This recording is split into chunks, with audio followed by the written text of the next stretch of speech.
જય શ્રી કૃષ્ણ મિત્રો. મારું વજન ઓછું થયું એટલે મારી ઇંચ પણ ઓછી થઈ, પણ ફક્ત ડાયટથી થયું કે એક્સરસાઇઝથી? મને આ સવાલ હમણાં હેમલતાબેને પૂછ્યો તો. જો અહીં બતાવી દઉં. જો મારી સ્પેશિયલ મેમ્બરશિપ પણ લીધી છે તો મેરી સ્પેશિયલ સખી કો જવાબ દેના તો બનતા હે. અને મને થયું કે હેમલતાબેનને છે ને પર્સનલી જવાબ આપવાનો બદલે હું એક વિડીયો જ બનાવી લઉં, એટલે મારો એક્સપિરિયન્સ શેર કરું, જેથી મારા જેવી ઘણી બધી ગૃહિણી બહેનો હોય એને પણ કદાચ મદદ મળે એમ. તો આજે હું તમને મારી ઇંચ લોસ જર્નીમાં મેં કરેલી એવી 5 વસ્તુઓ જણાવીશ જે મને ખરેખર કામ લાગી હતી એમ. તો કદાચ તમને પણ હેલ્પ થાય એનાથી. કોઈ મેજિક એક્સરસાઇઝ નથી, કારણ કે હું સિમ્પલ એવી એક્સરસાઇઝ જ કરું છું. કોઈ સ્પેશિયલ ડાયટ નથી, અને મને જે કંઈ ખબર છે ને કામ આવ્યું છે એ જ હું તમને કહીશ, બરોબર છે? નો ઇક્વિપમેન્ટ, નો સપ્લિમેન્ટ, ઓનલી હોમમેડ, મારો તો એક સિદ્ધાંત છે, બરોબર છે? તો જો સૌથી પહેલા તો હું છે ને તમને એક વાત ક્લિયર કરી દઉં કે મારું ઇંચ લોસ ફક્ત એક વસ્તુને કારણે નથી થયું, બરોબર છે? મારી ડાયટ, વોકિંગ, એક્સરસાઇઝ સૌથી મહત્વની છે, કન્સિસ્ટન્સી. આ બધું કોમ્બિનેશનમાં રહ્યું ને એટલે ચાલો એક એક કરીને હું વાત કરું, બરોબર છે? તો પહેલી વાત કરીએ આપણે કેલેરી ડેફિસિટની. તો સૌથી પહેલી વસ્તુ છે ને એ મહત્વની છે, કેલેરી ડેફિસિટ મારા માટે તો રહી છે. મારા શરીરને આખા દિવસમાં જેટલી કેલેરીની જરૂર પડતી હતી ને એની કમ્પેરિઝનમાં, એની સરખામણીમાં થોડીક ઓછી કેલેરી લેતી હતી, બરોબર છે? એટલે ભૂખ ન લાગે આપણને. અને એનો અર્થ એવું નથી કે હું ભૂખી રહેતી હતી, પણ હું ઘરનું જ ખાવાનું ખાતી હતી, 32 બાર ફોર્મ્યુલામાં ખાતી હતી, જેનાથી મને કેલેરી ડેફિસિટમાં રહેવાનું હેલ્પ મળી. અને બસ શું ખાઉં છું અને કેટલું ખાઉં છું એ સમજવાનું શરૂ કર્યું મેં. આખા દિવસમાં મારી કેટલી કેલેરી થઈ રહી છે એની અવેરનેસ રાખવા લાગી હું. મને પેલા ના આવડતું, હું ધીરે ધીરે શીખવા માંડી, બરોબર છે? અને મારા માટે વેઇટ લોસની શરૂઆત અહીંથી જ થઈ હતી. પેલું કામ મેં કેલેરી ડેફિસિટને મતલબ ફોકસ કર્યું હતું, બરોબર છે? પછી પ્રોટીન અને ફાઈબર ઉપર મેં બીજું ધ્યાન આપ્યું. કે પહેલા તો છે ને મારું ધ્યાન લગભગ કેલેરી ઉપર જ રહેતું એમ. પછી મને છે ને ધીમે ધીમે સમજાવવા માંડ્યું કે કેલેરી ઓછી કરવી, પણ સાથે સાથે શરીરને જેટલું આપણે પોષણ આપવું જોઈએ ને એટલું આપણે ખાવામાં એ પ્રમાણે પ્રોટીન અને ફાઈબર પણ પૂરતા પ્રમાણમાં લેવું જોઈએ, એનું ધ્યાન રાખવાનું મેં શરૂ કર્યું. એટલે દાળ ને શાકભાજી ને આપણે જે પનીર ને વગેરે, દૂધ વગેરે, મારા ઘરમાં બીજા સામાન્ય ખોરાકમાંથી જ હું આ બધું મેનેજ કરવાનો પ્રયત્ન કરું છું. કંઈ ફેન્સી ડાયટ નથી લેતી, ઘરનું જ ખાવાનું ખાઉં છું, જે રેગ્યુલર જોવે છે તો ખબર છે. એક સોયાવડી મેં નવું ઉમેર્યું છે ખવામાં હવે, કારણ કે પ્રોટીન સૌથી વધુ વેજીટેરિયન માટે એમાં હોય, બરોબર છે? એટલે બસ હવે એને થોડુંક વધારે હું સમજદારીથી મેનેજ કરવાનો પ્રયત્ન કરું છું. અને સોયાવડી પાવડરની રેસીપી પણ મેં મારા વિડીયોમાં આપી છે. એક વેટ લોસ ભાખરી મેં બનાવી છે, મારી રીતે જ બનાવી છે, એની રેસીપી વિડીયોમાં છે, તમે પ્લેલિસ્ટમાં જઈને જોઈ શકશો. જો, અને ત્રીજી વસ્તુ છે ને એ છે વોકિંગ. એટલે હું પણ ગૃહિણી જ છું, ઘરકામ હોય, આપણે પરિવાર હોય, બીજી પણ ઘણી બધી જવાબદારી હોય આપણે, બરોબર? એટલે આખો દિવસ અલગથી આમ સમય કાઢવો, આપણે આખો દિવસ બીજી હોય એમ, એટલે એક્સરસાઇઝ કરવા માટે અલગથી સમય કાઢવો ને એ આપણા માટે શક્ય ન હોય એમ. એટલે જેટલું શક્ય હોય ને એટલું આપણે હાલવા ઉપર રૂટીનમાં ધ્યાન રાખવાનું, બરોબર છે? હવે ક્યારેક વધારે થાય તો ક્યારેક ઓછું થાય, એ ચાલે, બરોબર? પણ આપણી કોશિશ એ રહેવી જોઈએ કે આખો દિવસ આમ થોડુંક ઇનેક્ટિવલી હું ચાલુ એમ. અને જો આપણે શરૂઆત કરવી હોય ને તો 10 મિનિટથી કરી શકાય, બરોબર? આપણે જેવો ટાઈમ, દૂધ ગરમ થતું હોય ને એ દરમિયાન ચકડી ભમડી કરી લેવાય એમ. એટલે 10 મિનિટ થઈ શકે તો 10 મિનિટ આપણે આવવાનું, પણ ધીમે ધીમે ધીમે ધીમે વધારવાનું, બરોબર છે? પરફેક્ટ શરૂઆતની રાહ નહીં જોવાની, જેટલું થાય ને જ્યાંથી થાય ત્યાંથી શરૂઆત કરી દેવાની, જમ્પ લાવી દેવાનું, બરોબર છે? અને પછી ચોથું છે સ્ટ્રેન્થ અને કાર્ડિયો, બરોબર છે? હવે આ બધી વસ્તુ પહેલા તો મને કઈ સમજ ના આવતી, પણ હવે ધીરે ધીરે મને હેમલતાબેનના સવાલનો અડધો જવાબ છે ને આમાં આવી જાય કે ના, મેં ફક્ત ડાયટથી જ ઇંચ લોસ નથી કર્યું, વોકિંગ સાથે મેં કાર્ડિયો અને સ્ટ્રેન્થ એક્સરસાઇઝ પણ કરી છે. મેં કંઈ બધું જાજુ પ્રકારનું નથી કર્યું, સિમ્પલ એવું માંથી થાય ને એવું જ કર્યું છે. ને ખાસ સમજવાની જરૂરી છે કે મેં કોઈ એવી એક્સરસાઇઝ નથી કરી કે બસ પેટની ચરબી ઓછી થાય, કમરની ચરબી ઓછી થાય.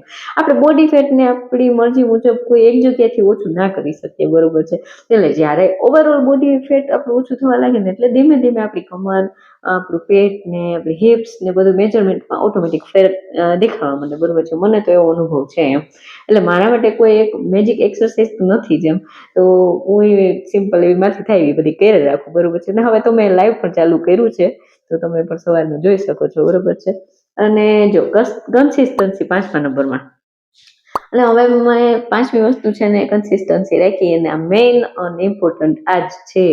અને સાચું કહું તો મારા માટે આમ સૌથી વધુ મહત્વનું છે, કારણ કે કોઈ એક દિવસ ડાયટ એકદમ પરફેક્ટ રાખી, બહુ એક્સરસાઇઝ કરી એટલે બીજા દિવસે ઇંચ લોસ થઈ જવાનું.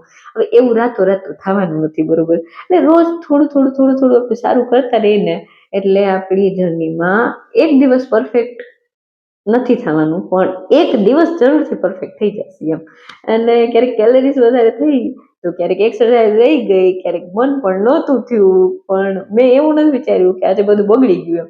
એટલે હવે આખી જર્નીમાં છે ને ક્યારેક કઈ ગડબડ થઈ ગઈ તો થઈ ગઈ, પાછું આપણે રૂટીન પકડવાનું સ્ટાર્ટ કરવાનું, એટલે બીજા દિવસે પાછું રૂટીન પકડી લેવાનું. ક્યારેક ગડબડી થાય તો થાય, એમ માણસ પાત્ર બોલ ને પાત્ર રોજ આખા દિવસ થોડી હોય, બરોબર ને. એટલે મને એવું લાગે છે કે કન્સિસ્ટન્સી છે ને એ મારા માટે સૌથી મોટો ફરક પડ્યો છે. કેમ કે જો એક તો યુટ્યુબમાં વિડીયોને કારણે મને થોડું પ્રેશર એક મારે આમ કરવું ઓલું કરવું, મનમાં થોડુંક રહે એમ કે મારે રોજ જો રેગ્યુલર જે મને જોવે છે એના માટે મને એમ થાય કે એ લોકો મારી રાહ જોવે વિડીયોની એમ. તો હું થોડુંક મારી હિસાબે કોશિશ કરું કે હું થોડુંક વધારે આપવાની માહિતી, મને જે કાંઈ અનુભવ આવ્યો છે હું શેર કરવાની કોશિશ કરું એમ. એટલે મારી સખીઓ એક વાત ખાસ યાદ રાખજો કે વજન અને ઇંચ લોસ બંને હંમેશા એક સરખી સ્પીડથી નથી થતા, બરોબર.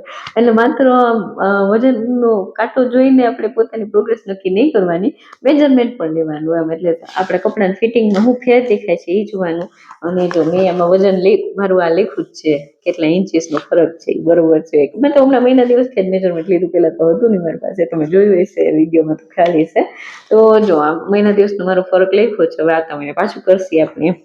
આપણે કપડાના ફિટિંગમાં આપણને કેવો ફરક દેખાય છે અહીં બધું આપણે નોટિસ કરીએ, એટલે આપણે પહેલા કરતા વધારે એક્ટિવ અને કેવું સ્ટ્રોંગ એનર્જીટિક આપણે ફીલ કરીએ છીએ, એ પણ મહત્વનું છે એમ. એટલે પ્રોગ્રેશન હંમેશા આપણે વજન કાંટાથી એક નંબરથી જ આપણે જોઈએ ને તો એ જરૂરી નથી. સૌથી મહત્વની વાત એ છે કે બીજા કોઈનું ટ્રાન્સફોર્મેશન જોઈને આપણી જર્ની આપણે કમ્પેર કરવાની નથી, કેમ કે બધાનું શરીર છે ને અલગ અલગ હોય, કોઈની બધાની સ્પીડ અલગ હોય, કોઈ જલ્દી ટ્રાન્સફોર્મેશન દેખાય, કોઈનામાં થોડીક ધીમી ગતિએ થાય. તો કઈ વાંધો નહીં, આપણે સસલાને ચાલે જવાનું, કોની જાનમાં જવું છે, નિરાતે ભલે તો ઉતરે વજન, શું થઈ ગયું, 6 મહિનાને બદલે 8 મહિના થાય, વરસથી થાય, શું ફરક પડી જવાનો, બરોબર છે ને. મારી બધી બેનપણીઓનું એટલું જ કહીશ કે ઇન્ફ્લુઅન્સ જર્નીમાં 5 વસ્તુઓની હું થોડુંક વધારે મહત્વ લાગે છે મને તો. પેલું કેલરી ડેફિસિટ, પ્રોટીન અને ફાઈબરનું મેનેજ કરવું, બીજું છે વોકિંગ, અને થોડી ઘણી ચોથું છે એક્સરસાઇઝ, કાર્ડિયો ને સ્ટ્રેન્થ વાળી, બરોબર છે. જેવી આપણાથી થાય એવી, એવું નહીં કે આમ અનહદ વધારે હારી કરવી, એવું નહીં, જેવું થાય એવું, બરોબર. અને 5મું મોસ્ટ ઇમ્પોર્ટન્ટ કન્સિસ્ટન્સી, બરોબર છે. એટલે મારી પાસે કોઈ મેજિક ફોર્મ્યુલા નથી, મેં કોઈ એક દિવસમાં ઇંચ લોસ નથી કર્યો, મારી જર્નીમાં પણ આમ કોઈ એક દિવસ એવો નહોતો કે મને લાગ્યું હોય કે આજે ટ્રાન્સફોર્મેશન થઈ ગયું એમ. એટલે આ છે ને થોડુંક લાંબા ગાળાનો ખેલ છે, બરોબર છે. એટલે જ્યારે આપણે પાછળ વળીને જોઈને ત્યારે આપણને સમજાય કે નાના નાના દિવસોની મહેનત જ ભેગી થઈને આટલો મોટો બદલાવ દેખાડે આપણને, બરોબર. અમારું મોઢું કેવું બેસી ગયું, પેલા તો પથકારા જેવું હતું પેલા દિવસના વિડીયોમાં જોવો તો, બરોબર. એટલે જો તમે પણ અત્યારે વેટ લોસ માટે પ્રયત્ન કરી રહ્યા હોય ને તો એક સાથે બધું પરફેક્ટ કરવાની જરાય જરૂર નથી. આ જે એક નાનો બદલાવ લાવો ને તો રોજ થોડું થોડું થોડું થોડું બેટર થવાનું કોશિશ કરવાની, રોજ નાનો નાનો બદલાવ આપણે એક અપનાવવાની કોશિશ કરવાની, ને થોડુંક વધારે ચાલવાની કોશિશ કરવાની, આપણી કેપેસિટી પ્રમાણે થોડુંક એક્સરસાઇઝ કરવાની, અને પછી એ જ નાની નાની વસ્તુઓને રિપીટ કરતા રહેવાનું, બરોબર. એટલે આપણને આદત પણ પડી જશે, અને નાની નાની મહેનત જ એક દિવસ મોટો બદલાવ આપણને દેખાડશે, બરોબર. અને મારી જેમ તમે પણ જો એક સામાન્ય ગૃહિણી છો ને તો, અને તમને એવું લાગે છે ને કે મારા માટે તો સમય જ ક્યાં છે, તો હું એટલું જ કહીશ કે પોતાના માટે આખો દિવસ નથી જોતું, આપણે શરૂઆત કરવા માટે થોડોક સમય જ જોઈએ છે, બરોબર છે. તો મેં પણ ધીમે ધીમે શરૂઆત કરી હતી, એટલે તમે પણ કરી શકો છો. જો હું 76 કિલોથી આજે 63 કિલો સુધી પહોંચી શકું છું, તો તમે તો પહોંચી જ શકો છો, બરોબર છે. અને આમાં તમારી વેટ લોસ જર્નીમાં અત્યારે સૌથી મોટી મુશ્કેલી તમને શું લાગે છે, ડાયટ, એક્સરસાઇઝ કે કન્સિસ્ટન્સી, મને કમેન્ટમાં જરૂરથી કહેજો, બરોબર છે. અને જો મારી 100% પારદર્શક પ્રમાણિક સફરમાં તમારે પણ જોડાવવું હોય તો ચેનલને સબસ્ક્રાઈબ કરીને બેલ આઇકન જરૂરથી દબાવજો. અને હું એક્સરસાઇઝ લાઈવ કરું છું, તો તમારે પણ સવારે 5 થી 6 ની દરમિયાન લાઈવ હું કરું છું, એક્સરસાઇઝ કરવી હોય મારી સાથે તો તમે પણ મને જોઈન કરી શકો છો, બરોબર છે. અને ત્યારબાદ હું મેમ્બર્સ ઓનલીમાં કરી નાખીશ, વિડીયો તરીકે અપલોડ થાય લાઈવ એટલે. તો તમારા સમયે તમારે જોવી હોય એક્સરસાઇઝ મારી સાથે કરવી હોય તો તમે મેમ્બરશિપ લઈ શકો છો, જેમ હેમલતાબેનને લીધી એમ, બરોબર છે ને. એટલે ઠીક છે, ચલો આ ચેનલ મારી એકની નથી, તમારી મારી બંનેની છે, તો આપણે આ ચેનલને પણ ગ્રો કરશી અને આપણે પોતે બધી એકબીજાને ગ્રો કરશી, બરોબર છે, એકબીજાને મદદ કરશી અને એકબીજાને સાથ સહકાર સપોર્ટ આપશી, જેથી આપણે બધાની લાઈફમાં થોડુંક 1% બેટર પરફોર્મન્સ આવે, બરોબર છે. કારણ કે હવે આપણે 40 પૂછવા આવીને તો થોડુંક એમ મનમાં થાય મને તો કે હવે છે ને થોડુંક હું મારા માટે થોડુંક વિચારું એમ, કારણ કે જો અમારો દીકરો મોટો થઈ ગયો, હોસ્ટેલમાં વયો ગયો છે અત્યારે, તો જવાબદારી થોડી થોડી ઓછી થાય, આપણા બાળકો મોટા થઈ જાય તો આપણે એના પ્રત્યે એટલું જવાબદારી નથી રહેતી, એનું કરી લેતા હોય છે. તો આમ માવતર તરીકે આપણી જવાબદારી તો પૂરેપૂરી હોય જ, પણ એમ કે નાના નાના કામમાં ને જે આપણે પેલા પોરવાયેલા હોય એટલું આપણે બંધન ના રહ્યા હોય, બરોબર છે. થોડાક આપણે છૂટા થઈ જાય એવું લાગે તો થોડુંક ખુદ ઉપર પણ ધ્યાન આપીએ, બરોબર છે. અને આપણે કઈ અમરપટ્ટો તો લખાવી નથી આવ્યા, તો જેટલું બાકી છે એટલું થોડુંક સારી રીતે મેનેજ થાય એવી કોશિશ કરીએ, બરોબર છે. એટલે ચલો આજની દિનચર્યા બતાવી દો અને જલ્દી જલ્દીમાં મેં શું ખાધું પીધું અને પછી રેડ ક્રોસમાં કરી લઈએ. આજે દિવસ દરમિયાન મેં જે કંઈ ખાધું છે એ આ કોષ્ટકમાં લખ્યું છે, આ મારો ડાયટ ચાર્ટ છે, તમે સ્ક્રીનશોટ લઈ શકો છો. અમે જીરા પાણી પી લીધું હતું ઉઠીને પહેલાં તો, અને મારી મતલબ એક્સરસાઇઝ થઈ ગઈ, મારું લાઈવ ખતમ થયું પછી. અને પછી છે ને નાસ્તામાં મેં આજે મહેક દુકાનેથી ઈડલી લઈ આવ્યા હતા અમારી દુકાનેથી, ને મેં છે ને દાળ ફ્રીજમાં પડી હતી કાલની વધેલી, તો એમાં સાંભાર બનાવી લીધો દાળમાંથી, બાફેલી દાળ હતી એમાંથી, ને થોડુંક સોયાવડીનો પાવડર મેં નાખ્યો હતો 15 થી 20 ગ્રામ જેટલો, અને અળસીનો પાવડર ઉપરથી જો ઈડલીમાં છાંટ્યો છે, ને છાશ ખાધી, છાશ સાથે ખાધું હતું.